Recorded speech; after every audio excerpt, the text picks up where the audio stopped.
So we're on this question of how, and I have to admit, I don't really like how questions. I keep asking myself, I keep this definition that I'm holding, and I'm listening to all of this, excited. Y'all know I'm a preacher. I'm very a Black church preacher out of the Black church tradition. I would say liberatory, African-centered Black church tradition, because Black church can be very problematic. I'm very demonstrative. So if I'm nodding my head, waving my hands, I'm really just saying amen or ashe. But this question of if culture is kind of a product or it is a set of choices that people are making in the context of their fight for survival and liberation. And if we're asking ourselves this question of how do we build a culture of solidarity, these words have been attributed to Harriet Tubman and lots of scholars who say whether or not she actually said them, but y'all know what she meant, whether or not she said it or not. And that was, if I could have convinced more people that they were actually enslaved, then I probably could have freed more people. Now, that's even some things that are problematic, but we, I think, are constantly in a moment. I think it was Emily that started this train of thinking. Is it possible for us to convince or for more folks to accept, embrace, however they do it, the idea, and Nicole Hannah-Jones, I just finished reading the 1619 Project. She talks about this, that we are not actually in a democracy, we're in a slaveocracy, right?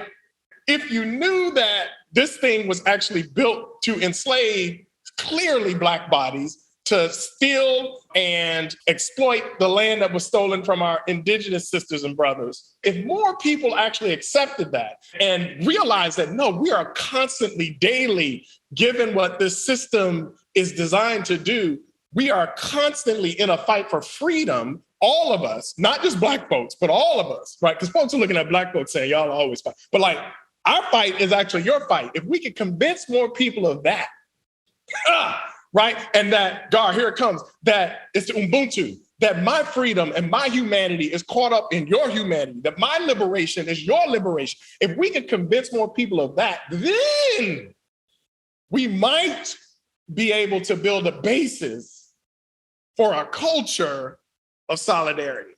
I'm wondering if this apocalyptic moment that we're in, the pandemic, maybe capitalism kind of reaching the limits of its capacity to like destroy life and destroy the planet at the same time. War now popping up again, right? Well, it was always there, but showing up in an acute way. Maybe this will create enough of a crisis in people's consciousness that we will accept the fact that we really are in this together. One of my professors, to this point, I didn't realize I actually remembered so much from seminary so long ago, said this first day of seminary. And by the way, I never wanted to be a preacher. As a matter of fact, most days I still don't want to be a preacher. But he said, I hope that God, and I would insert the universe, the ancestors, the ether, the spirit, whatever you call it, makes things so impossibly hard for all of us that we finally use our brains and we figure out that we're all we got. And I hate that. Is it part of the human kind of condition that the energy that we might risk for something new comes most powerfully maybe out of the experience of crisis? If that's the case, then maybe the basis for solidarity for us in this moment is more of us really getting in alignment about the nature of this crisis, who's winning, who's losing, and building a base of solidarity and a culture of solidarity from that.